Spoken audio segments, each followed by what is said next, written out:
Assalamualaikum warahmatullahi wabarakatuh. Halo pemirsa, berjumpa kembali dalam program Forkopimda, sebuah program yang mendiskusikan atau mendialogkan terkait dengan program-program yang dilakukan oleh Forum Pimpinan Daerah. Dan hari ini kita akan berbincang-bincang dengan Pangdam Iskandar Muda Maijen TNI Niko Fahrizal. Nah, pemirsa, kita tahu bahwa Kodam Iskandar Muda semenjak berdiri pada Desember tahun 1956 telah melakukan berbagai kegiatan dan juga upaya untuk menjaga keutuhan dan kedaulatan negara Republik Indonesia di wilayah Aceh. Dan berbarengan dengan itu, Kodam Iskandar Muda juga melakukan sejumlah program dalam rangka untuk memberdayakan ekonomi masyarakat, membantu masyarakat, aspek sosial, dan lain-lain. Dan menariknya di 2 tahun terakhir, termasuk tahun ini tentu, Kodam Iskandar Muda juga telah melakukan sejumlah program unggulan yang mungkin dipandang sebagai sebuah program yang bisa membantu rakyat Aceh secara keseluruhan, sekaligus juga untuk mendukung program-program pemerintah di bawah Presiden Prabowo Subianto. Lantas seperti apa program-program unggulan di lingkungan Kodam Iskandar Muda yang saat ini dikomandoi oleh Maijen TNI Niko Fahrizal? Nah, kita akan berbincang dengan beliau. Saya perkenalkan dulu. Assalamualaikum Pak Pangdam. Waalaikumsalam Bang Musuh. Apa kabarnya ini? Alhamdulillah. Ketemu lagi kita ya. Iya. Alhamdulillah. Alhamdulillah. Ini host kebanggaan orang Aceh ini. Alhamdulillah, dan juga Panglima kebanggaan kita ini, Amin, Pak amin, Niko. ya, amin. Baik, saudara, sebelum kita berbincang lebih dalam terkait dengan program unggulan yang ada di Komando Daerah Militer Iskandar Muda, kita akan lihat dulu cuplikan berikut ini. Di bawah kepemimpinan Maijen TNI Niko Fahrizal, telah terrealisasi berbagai program unggulan Pangdam Iskandar Muda di bidang teritorial tahun 2024 hingga 2025. Program-program ini tidak hanya menjadi bentuk nyata pengabdian TNI Angkatan Darat, tetapi juga merupakan kontribusi strategis dalam mendukung pembangunan dan peningkatan kesejahteraan masyarakat Aceh. Peran aktif TNI Angkatan Darat terus ditujukan dalam upaya pemberdayaan sumber daya alam dan sumber daya manusia di wilayah Aceh demi kepentingan rakyat dan kemajuan daerah secara menyeluruh. Beberapa program unggulan tersebut antara lain TNI Manunggal Air yang menghadirkan akses air bersih bagi masyarakat, khususnya di wilayah-wilayah yang mengalami kekeringan dan kesulitan air. Selain itu, program penghijauan melalui penanaman pohon keras dan pohon buah-buahan untuk kelestarian lingkungan dan ketahanan pangan. Rehabilitasi jembatan dan embung, serta pembersihan sungai untuk mendukung konektivitas dan pengelolaan air yang berkelanjutan. Renovasi makam pahlawan dan tempat ibadah sebagai wujud penghormatan terhadap sejarah dan nilai-nilai spiritual bangsa. Dan masih banyak lagi program unggulan lainnya yang memberikan dampak langsung bagi kehidupan masyarakat. Melalui sinergi antara TNI Angkatan Darat dan masyarakat, Aceh dapat terus tumbuh menjadi daerah yang kuat, mandiri, dan sejahtera dengan tetap menjunjung tinggi nilai-nilai kebangsaan dan kearifan lokal. Baik pemirsa, itulah cuplikan bagaimana Kodam Iskandar Muda di bawah komando Maijen TNI Niko Fahrizal telah melakukan sejumlah program unggulan di bidang teritorial. Nah, kita akan berbicara lebih lanjut bersama beliau. Ini Pak Pangdam menarik kalau kita lihat cuplikan tadi. Ternyata cukup banyak kegiatan-kegiatan yang dilakukan di tahun ini misalnya. Tapi jauh sebelum itu, sebelum kita masuk ke item demi item, sebenarnya apa yang menjadi dasar Kodam Iskandar Muda melakukan atau membuat program unggulan ini?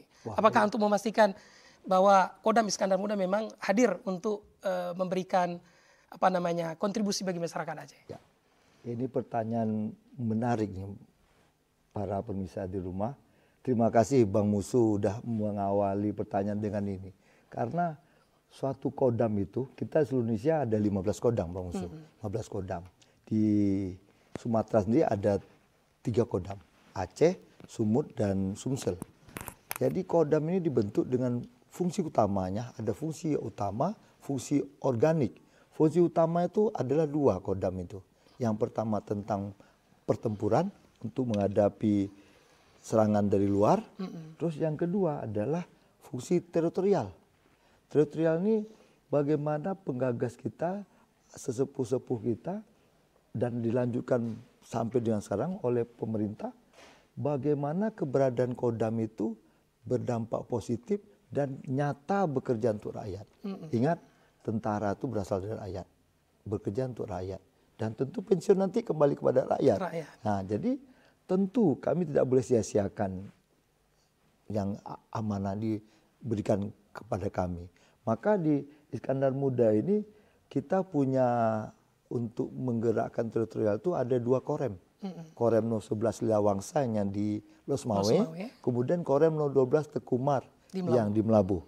Itu masing-masing korem itu membawahi di wilayah kerjanya korem itu membawahi 9 kodim. Nah, otomatis jadi 18 kodim. Kemudian untuk kodim Banda Aceh sendiri disebut kodim tipe A. Itu pangkatnya kolonel, sementara kodim-kodim lain letkol di sebelah tipe B. Nah, para komandan kodim inilah yang mengemban tugas dari komando atas, dalam hal ini apakah itu Panglima TNI atau Kasat, kasih kepada Pangdam, Pangdam kepada Danrem, muaranya di kodim-kodim yang bekerja. Disitulah kita lihat peran-peran daripada para rekan-rekan prajurit kita di lapangan. Kalau Bapak bisa baca, hampir mungkin setiap hari itu beritanya yang muncul ada 400-an lebih. Mereka berbuat apa di seluruh Aceh. Sampai nolong nanam cabai pun mereka ikut serta. Karena mereka ingin berkontribusi. Karena kami berpikir begini, tentara itu harus militan di masa perang, tapi harus bermanfaat di masa damai. Bukannya sebaik-baiknya manusia adalah manusia bermanfaat untuk orang banyak. Khairun nas yanfa'ul nas. Masya Allah, luar biasa Bang Musuh ini. Keluar santrinya ini Bang Musuh ini. Baik, Pak Pangdam, kalau begitu apa yang menjadi karakteristik dari program unggulan ini? Maksudnya ketika disebut unggulan, apakah ini menandakan bahwa program ini sebenarnya sifatnya memang full dibantu oleh Kodam Iskandar Muda untuk masyarakat atau seperti apa? Program unggulan melihat kira-kira berdampak positif banyak mana untuk hajat hidup orang banyak. Contohnya air. Bapak Kasat itu mencontohkan sejak beliau menjabat dari Komandan Korem mungkin beliau sudah membangun air. Dan sekarang mungkin beliau sudah mungkin di atas 5.000 sudah. Sementara kita di Aceh alhamdulillah sudah berjalan, kita ada lebih kurang 160 sampai 170-an tempat air. Saya melihat saat itu meresmikan satu saja di dekat kita sini, di daerah di dekat Longa itu, di Kedebing. Begitu kita kucurkan air, anak kecil pada lari, mandi saat kita musim kemarau kemarin. Rupanya selama ini mereka kesulitan air betul. Dan para santri kita, kayak di daerah 011 itu, umumnya kita buat adalah di pesantren-pesantren, karena itu tempat berkumpulnya anak-anak kita yang sedang menuntut ilmu. Maka jangan sampai mereka keterbatasan air hanya dipakai untuk wudhu aja. Mereka juga harus mandi. Maka itu yang kira-kira berkenan dengan hajat orang banyak. Berdampak positif. Nah, contoh lagi, kita ada kerjasama dengan Kementerian Pertanian dalam hal optimalisasi lahan, luas tambah tanam, serapan gabah. Hal begitu langsung dari pemerintah pusat dari di atas ada kerjasama dengan TNI, turun ke TNI Angkatan Darat, turun kodam-kodam. Contohnya optimalisasi lahan. Tahun kemarin kita dapat 11.567 hektar untuk optimalisasi lahan sawah. Apa itu optimalisasi? Sawah itu cuma bisa dipakai hanya panen sekali setahun.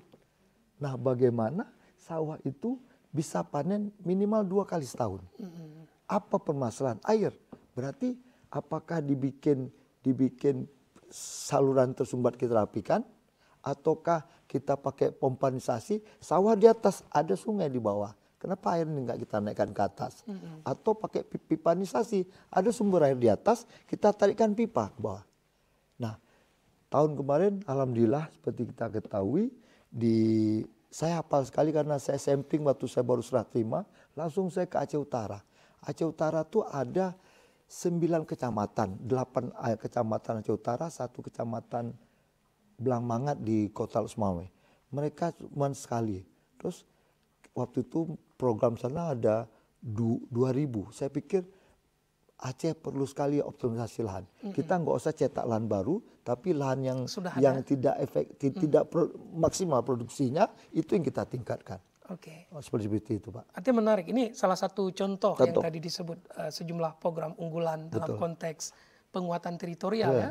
Nah selain itu mungkin Pak Pangdam, apalagi program yang hari ini digagas? Mungkin saya tambahkan sawah tadi.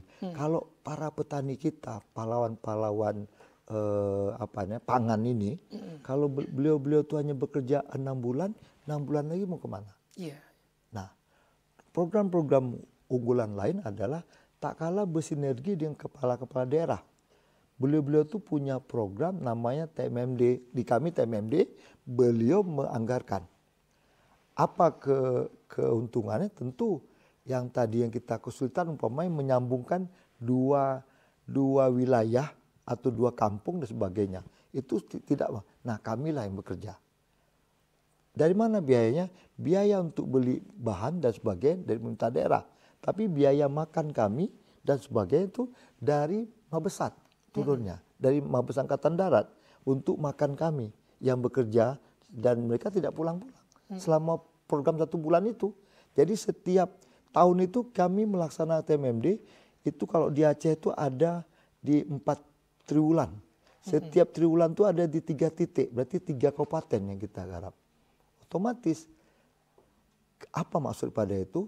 Kami membantu maksimal supaya terjadinya tersambungnya jalan mungkin pasokan, logistik dan sebagainya, atau untuk transportasi untuk kemudahan dan sebagainya, juga di mana yang kesulitan air, juga di mana yang kemungkinan rumah-rumah duafa yang kita temukan, itu semua kita kerjakan. Oke. Alhamdulillah.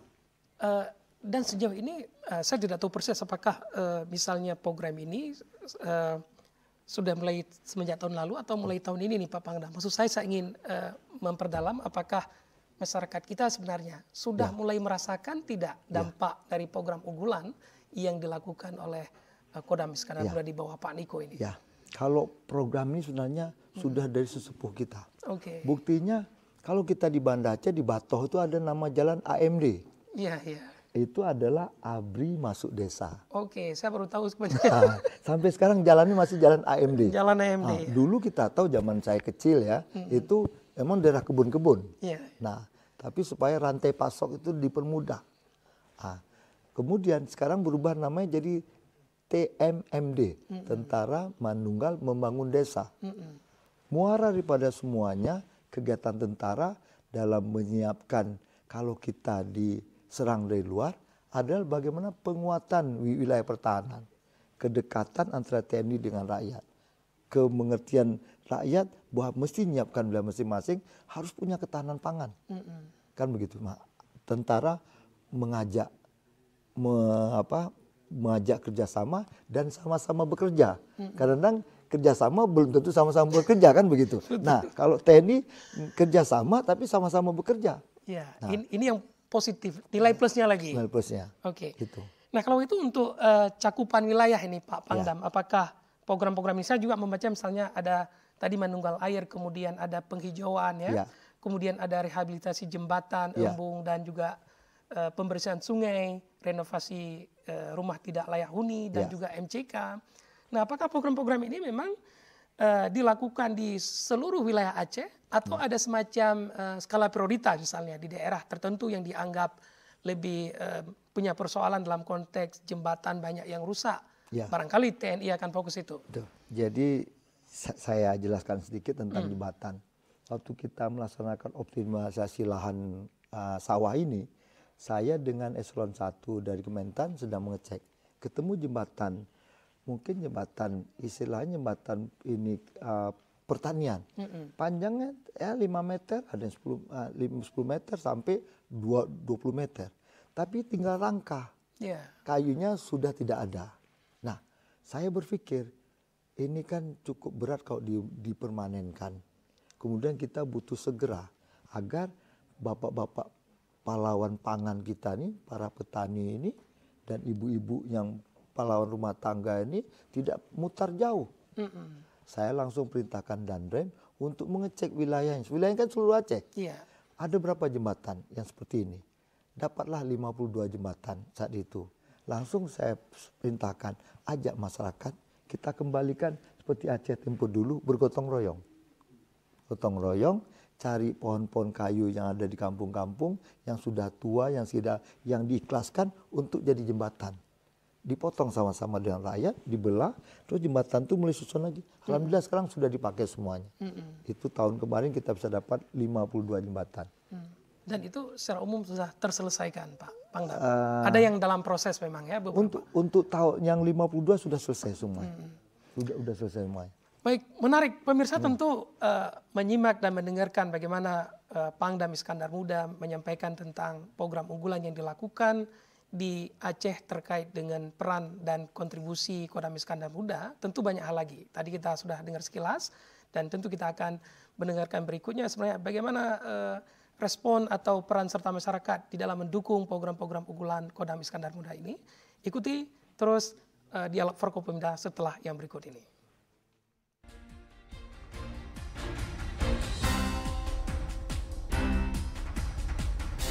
Baik pemirsa, terima kasih Anda masih bersama kami dan kita masih membahas terkait dengan dialog Forkopimda dan hari ini bersama Panglima Kodam Iskandar Muda Bapak Majen TNI Niko Fahrijal dan kita berbincang tentang program unggulan Kodam Iskandar Muda di bidang teritorial.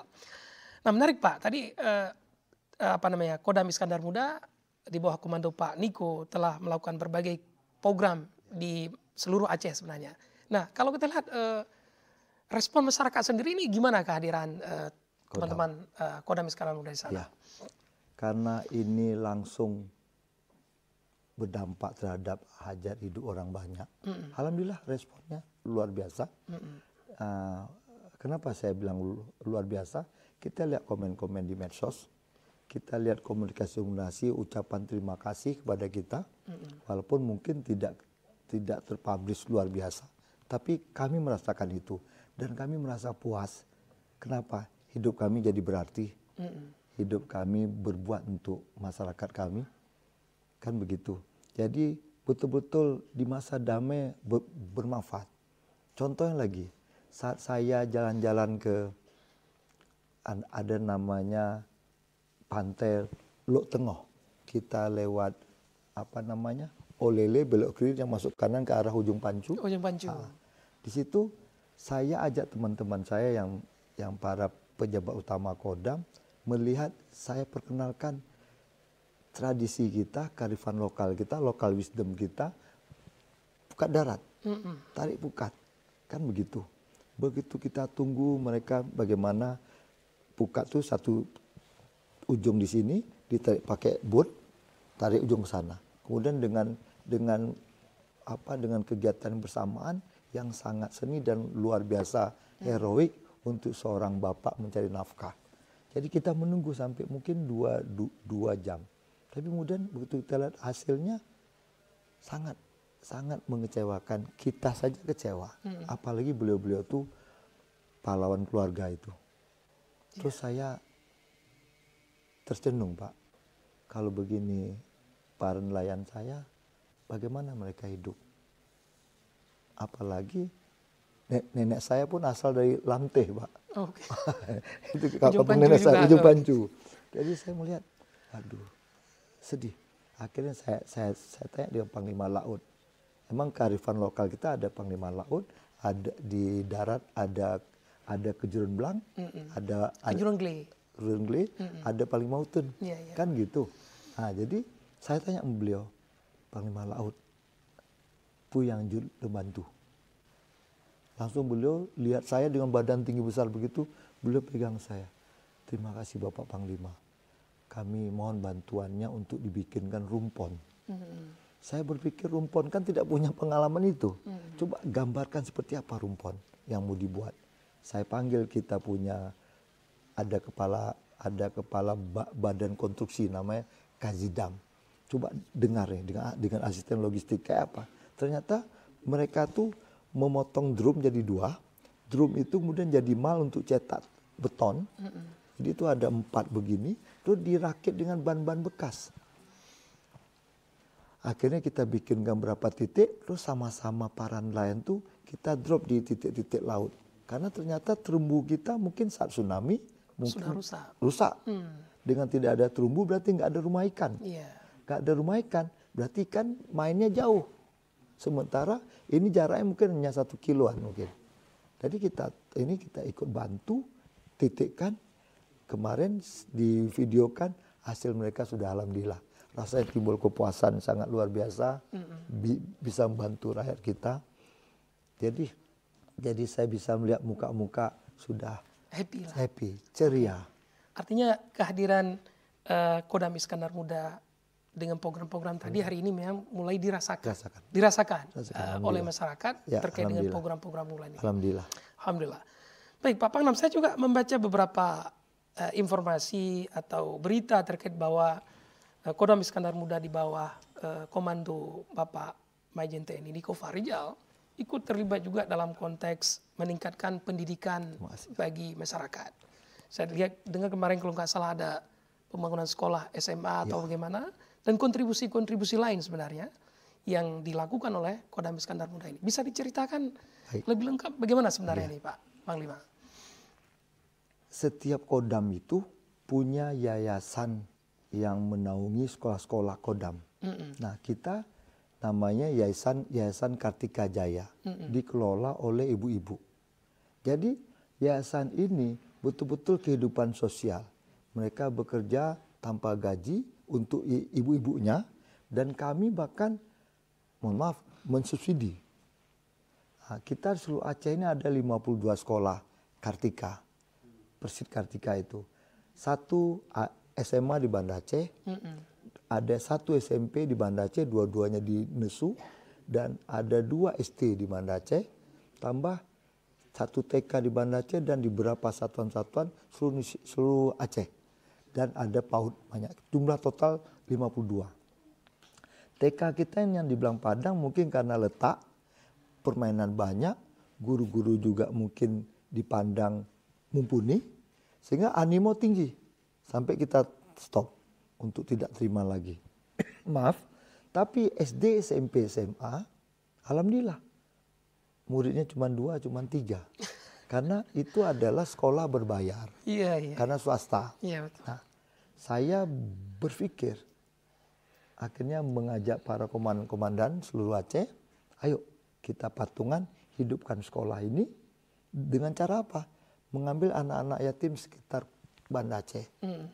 Mereka kita bayarkan sekolah tempat kita, terus masing-masing kalau ngambil 1 anak SD berarti bayar kelas 1 sampai kelas 6. Itulah bentuk sedekah mereka. Karena anak yatim ini sudah hilang kasih sayang. Jangan hilang masa depan lah. Tanggung jawab kita bersama. Nah, yang SMP kelas 1 sampai kelas 3. Yang SMA kelas 1 sampai kelas 3. Nah, apa kelebihannya? Saat itu SMP SMA saya tukar tempat. Karena kita akan merehab sekolah SMA ini totalitas, rapikan dengan dana-dana yang ada, ajak teman-teman berkontribusi. Ya, termasuk situ ada BSI, ada Baitul Mal, ada Aceh Link untuk wifi-nya dan sebagainya. Akhirnya jadilah, karena saya berharap itu jadi sekolah boarding. Apa yang membedakan? Mereka tuh disiapkan sebagai sekolah talenta. Jadi begitu dia tamat SMA, outputnya tamat SMA, outcome-nya kemana nih? Outcome-nya dia akan masuk TNI, Polri, sekolah-sekolah ikatan dinas. Mungkin STP dan sebagainya. Kita udah dapat anak-anak yatim yang langsung pindah kemarin kelas 3. Sudah kita coba sekarang anak-anak. Jadi setiap pagi mereka melaksanakan pembinaan fisik. Dilatih oleh pelatih-pelatih jasmani kita di lapangan Nesu. Sesudah itu baru dia belajar. Kemudian 3 bulan, 6 bulan sekali kita periksa kesehatannya. Kemudian kita kerjasama, terima kasih sekali dengan Rektor UIN Araniri. Jadi kerjasama dengan Fakultas Psikologi. Untuk melihat minat dan bakat anak-anak kita itu.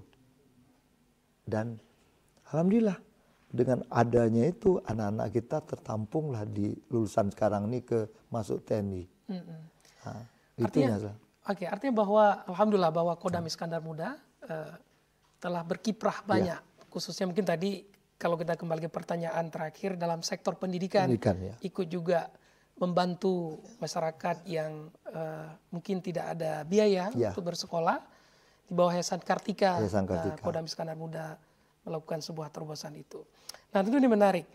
Nah, kalau begitu, kalau ke depan ini Pak Pangdam ya, kira-kira apa yang diharapkan dari masyarakat kita dengan berbagai program yang dilakukan saat ini? Yang diinginkan, apakah misalnya masyarakat kita mandiri dari sektor pangan, mandiri dari sektor energi dan sebagainya, itu gimana Pak? Saya kembali ke pendidikan sedikit saja. Yang kami lakukan sekarang ini belum ada apa-apa. Karena yang dilakukan oleh sesepuh kita, Pangdam pertama namanya Kolonel Samaun Gaharu.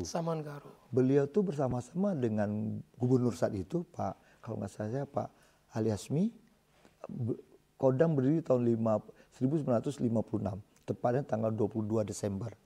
Itu bagaimana bahu-bahu antara Pangdam dengan gubernur dan stakeholder terkait menyiapkan Kopelma, komplek Kota Pelajar dan Mahasiswa. Itulah di babat dulu diberapikan, itulah. Dan alhamdulillah Pangdam kedua yaitu Kolonel Muhammad Yasin, beliaulah menjadi rektor pertama. Jadi, di USK. Universitas Syah Kuala ini adalah buhatenya kita, orang Aceh. Dan itu ada kontribusi nyata berpikir Kodam saat itu baru berdiri bersama-sama dengan Bapak Gubernur saat itu berpikir kita harus buat ini.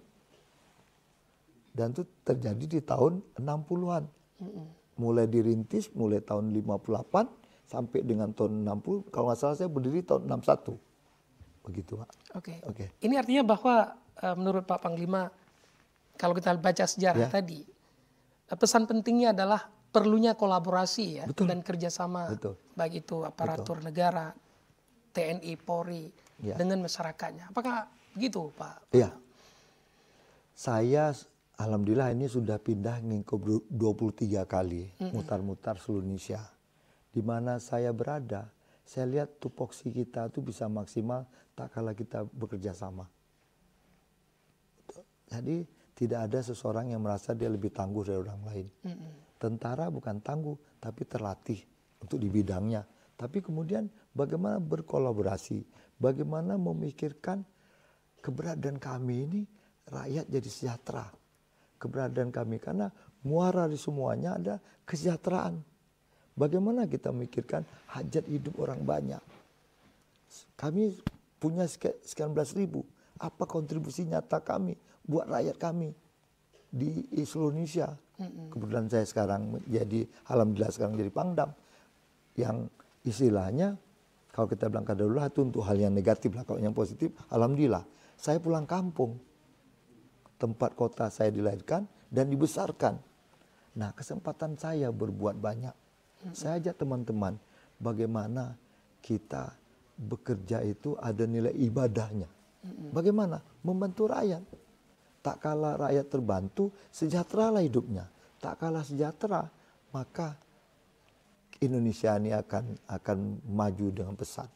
Kan begitu, Pak. Artinya ketika kita bisa pegang kedaulatan kita, pangan, energi dan sebagainya, maka tadi kita akan tangguh dalam menghadapi berbagai macam tantangan yang ada nih Pak Panglima ya. Betul. Saya kira itu juga yang menjadi spirit dari Pak Presiden Prabowo Subianto. Bagaimana untuk menjadikan Indonesia yang memiliki kedaulatan dalam berbagai sektor yang ada. Yang hari ini mungkin terkesan ada pihak lain yang menguasai sektor-sektor tertentu. Dan bagaimana kita lihat Presiden ingin mengembalikan itu sebagai bagian dari punya kita. Sehingga kitalah yang berkuasa atas berbagai sumber yang ada, energi, minyak, dan apapun itu. Baik Pak Pangdam, menarik nih, saya ingin tanya juga salah satu yang hari ini yang menjadi program nasional sebenarnya. Tapi saya kira seluruh jajaran Kodam di Indonesia ikut serta membantu dan berkontribusi.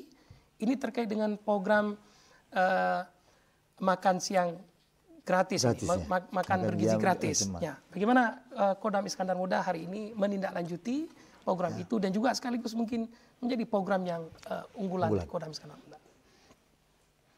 TNI yang kemudian turun ke wilayah-wilayah menjadi kodam-kodam atau di kotama-kotama karena juga ada dilaksanakan di matra laut maupun udara. Kodam Iskandar Muda sendiri mendapat amanah melatih 1.195 SPPI, Sarjana Penggerak Pembangunan Indonesia. SPPI itu direkrut dari mana? Dari anak-anak kita, alumni-alumni yang sudah lulus dari kuliah, itu direkrut. Jumlahnya sekarang sedang ada di Rindam, itu ada 1.195. Dan saya sudah cek yang putra daerah asli, itu 1.163. Karena ada titipan 20 dan 12 dari luar. Nah, memang karena di sana tidak membuat kita yang di Aceh yang diutamakan. Kirim kemari ya? Kirim kemari untuk nanti bekerja tempat mereka. Nah, untuk ini kita, adik-adik kita ini bekerja tempat kita sendiri. Bayangkan, sebesar itu diserap tenaga kerjanya. Yang mungkin saat kalau mereka menunggu pembukaan pekerjaan di mana-mana, yang tidak tahu kapan. Nah, itulah dilatih di Rindam, lama ini Kodam. Kemudian nanti akan menjadi kepala-kepala dapur itu. Dan kami juga selalu berkoordinasi dengan MBG, dengan BGN, Badan Gizi Nasional, untuk menetapkan di mana dapur itu. Karena itu harus dikaitkan jumlah penerimanya itu di mana aja. Maka dapur itu kita bersama-sama memikirkan di mana letak. Kita atur betul supaya dia strategis. Ingat, sasarannya adalah balita yang akan mendapat ajas manfaat, kemudian adalah ibu hamil, ibu menyusui, kemudian pelajar dan santri. Ini luar biasa nih program Bapak Presiden. Ratusan triliun dicurahkan, dikembalikan kepada rakyat dalam bentuk makan bergizi. Makan bergizi dengan asupan yang bagus, tentu ibu-ibu itu akan melahirkan anak-anak yang bergizi, yang tidak kurang gizi. Kemudian saat menyusui, ibu-ibu itu punya ASI juga ASI yang berkualitas. Anak-anak kita terlepas dari stunting nanti. Baik, Pak Panglima, kita jeda sejenak. Semangat sekali nih, ya. Nanti saya akan lanjutkan lagi. Terima kasih. Pemirsa, tentu menarik juga untuk menyimak bagaimana ke depan Kodam Iskandar Muda terus membenah dan mempersiapkan diri menghadapi berbagai tantangan di depan. Itu artinya kehadirannya semakin dituntut lebih intensif untuk bermitra dan berkontribusi bagi masyarakat, sehingga keberadaan Kodam Iskandar Muda makin dirasakan oleh seluruh masyarakat Aceh. Ikuti ulasannya setelah yang berikut ini.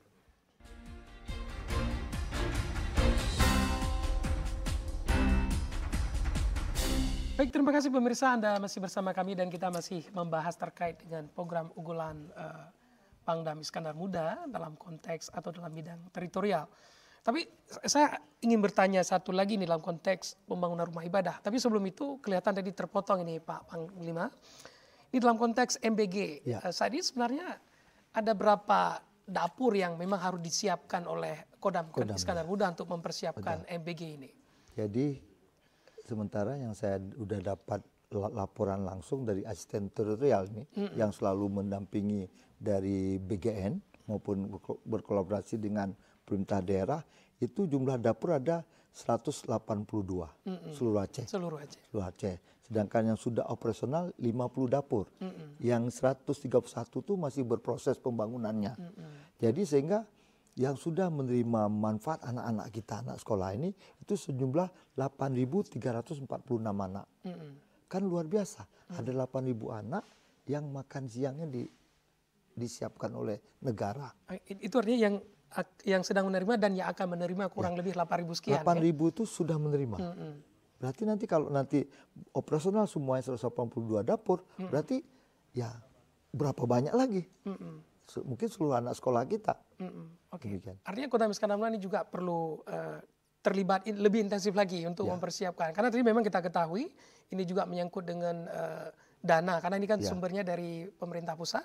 Sehingga daerah juga harus menyesuaikan dengan alokasi yang disediakan. Begitu Pak Panglima ya. Oke, ini menarik, kita moving on nih Pak Panglima terkait dengan pembangunan rumah ibadah. Nah, saya juga membaca informasi dan juga berita bagaimana Kodam Iskandar Muda ikut membantu dalam konteks renovasi atau perbaikan rumah ibadah maupun tempat-tempat pengajian ini. Nah, sejauh ini bagaimana sebenarnya program ini dilakukan di lapangan? Alhamdulillah, saat saya baru menjabat, saya bawa teman-teman dari Jawa Timur untuk memperkenalkan wilayah Aceh, termasuk kita ke Sabang. Begitu kembali kita sholat di masjid kebanggaan kita, masjid legenda kita, sangat legend lah. Itu masjid, kan kita ada 3 masjid yang harusnya itu sangat luar biasa yang kita harus expose keluar. Ada Masjid Raya Baitur Rahman, karena saat tsunami bagaimana, sejarah juga bagaimana. Kemudian ada Masjid Jami Baitur Rahim yang di Ulele. Atau kalau orang ngomong Ulele, ada Ulele kan gitu. Kemudian ada masjid yang selamat juga atau tsunami di Lampu. Nah, waktu saya ajak sholat, karena satu hal yang menunjukkan ya kebesaran Allah, masjid di pinggir laut tidak apa-apa. Disitulah kita waktu wudhu, saya lihat tempat wudhu yang laki-laki itu mangkrak. Udah sekian tahun katanya. Akhirnya saya ajak teman-teman tuh, kita rehab lah itu. Kita bangunlah, ya bukan rehab lagi, bangun ya, bangun baru dan sebagainya. Kemudian begitu sudah selesai, waktu kita serahkan, pengurus minta kita nembokin belakang, bikin pintu dan sebagainya, kita tambah lagi. Jadi itu salah satu. Kemudian untuk di Masjid Raya Baitur Rahman, kami membantu UPTD. Memang UPTD Masjid Baitur Rahman, kalau nggak salah saya 180 orang, dibagi 3 shift. Tapi mungkin mereka tidak punya alat-alat. Contohnya tidak punya steger untuk tangga. Nah itu terakhir kita sempat di awal tahun atau di akhir tahun lalu, saya kerahkan 800 personil, Pak. Maaf itu untuk bersihkan semuanya, termasuk menara masjid itu. Oke. Ya, bagaimana membersihkan di luar? Itu perlu. Jadi 10 prajurit kita itu pakai tali turun. Pakai tali mereka bergantungan membersihkan itu dari luar. Turun pelan-pelan sampai menara itu bersih lagi. Karena mungkin lumut ya, lumut debu dan sebagainya atau sarang-sarang burung. Nah itu sudah. Kemudian kita punya kenalan yang pabrik keramik namanya Arwana. Terus kita coba berkomunikasi dan beliau merespon. Akhirnya kita dapat bantuan 5.500 keramik. Maka Dandim saya perintahkan untuk ngecek kira-kira musola atau masjid-masjid kecil mana yang kita bisa bantu untuk seluruh Aceh. Dan kita distribusikan semuanya, distribusikan keramik, para Dandim dengan gimana cara memasang keramik. Begitu juga kita datang satu tempat melihat ibu-ibu pengajian di kampung. Tapi tak kalah saya lihat ini wudhunya di mana ya, MCK-nya di mana ya, rupanya tidak punya. Nah, paling sumur satu. Sumur satu, seperti lagi rujeh lah itu. Jamun kan gitu. Langsung saya pikir, wah ini satu kesempatan nih, supaya ibu-ibu kita semakin senang. Maka kita bantu MCK di tempat-tempat pengajian. Jadi kita harapkan dengan kita bantu itu mempermudah beliau-beliau dalam meningkatkan keimanan, dalam mendoakan Aceh, mendoakan putra-putri Aceh semuanya supaya lebih maju ke depan, Aceh tentram, damai, dan sejahtera. Ya, kan begitu. Tadi kata kunci kemitraan tadi Pak Panglima. Ya, nah, sebelum nanti kita ini mungkin berada di sesi terakhir nih Pak Panglima. Tadi menarik saya ingin dalami satu hal. Ini terkait dengan daerah-daerah kita, pemilihan daerah sebagai prioritas penerapan program unggulan. Sebenarnya Kodam Iskandar Muda ada melihat pada sisi sektorial ini atau tidak? Atau memang ini dilakukan secara merata? Mungkin misalnya di wilayah timur itu rentan dengan jalan dan jembatan sehingga prioritas di sini lebih kepada sektor tersebut. Kemudian wilayah tengah mungkin dalam konteks pertaniannya, wilayah barat selatan dalam konteks perikanannya dan sebagainya. Gimana? Ada apa pemetaan seperti itu, Pak Panglima? Jadi masing-masing wilayah itu kan wilayah kerja Dandim itu kan di kabupaten-kabupaten. Nah, mereka yang melihat urgensi, bagaimana sih meningkatkan taraf hidupnya masyarakat, sektor apa yang harus kami bantu, kan begitu. Atas dasar itu juga masyarakat kadang melapor ke Koramil mengeluh apa sih yang dikeluhkan. Terus kita ikut melanjutkan kepada Bapak Bupati. Saya salut dengan seluruh Bapak Bupati. Rasa bangga saya, terima kasih kepada Bapak Bupati, Bapak Gubernur yang selalu mengajak kami bersinergi untuk membantu rakyat. Nah, program-program TMMD itu berdasarkan urgensi. Apakah jalan, ataukah jembatan, ataukah rumah duafa, ataukah air. Itu yang diutamakan. Kemudian kalau di pertanian dan sebagainya, tak kala ada melapor, kami cari solusi. TNI itu dari rakyat, harus menjadi solusi rakyat, bukan menjadi masalah di rakyat. Kan begitu. Betul, dari rakyat untuk rakyat. Ya.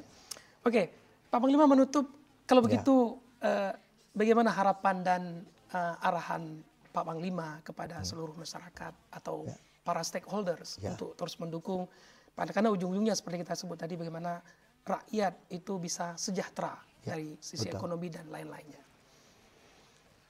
Pesan saya kepada para masyarakat umum, masyarakatku di Provinsi Aceh ini, mari kita bahu-membahu, kita tata hidup kita berikan masa depan yang jelas untuk anak-anak kita, agar mereka jadi anak-anak yang berguna. Anak-anak soleh, berguna bagi bangsa, negara, agama, dan orang tuanya. Untuk stakeholder terkait dengan kerjasama yang sudah ada selama ini, mari kita tingkatkan bagaimana kita bisa berkontribusi nyata terhadap masyarakat kita. Satu hal yang sangat-sangat membanggakan, tak kala kita sedang menjabat, kita membuat satu legasi untuk kepentingan masyarakat. Saat nanti kita sudah tidak menjabat, legasi itulah salah satu yang jadi kenangan orang banyak. Zaman Bapak itu menjabat, Bapak ini berbuat apa untuk masyarakat? Ayo sama-sama.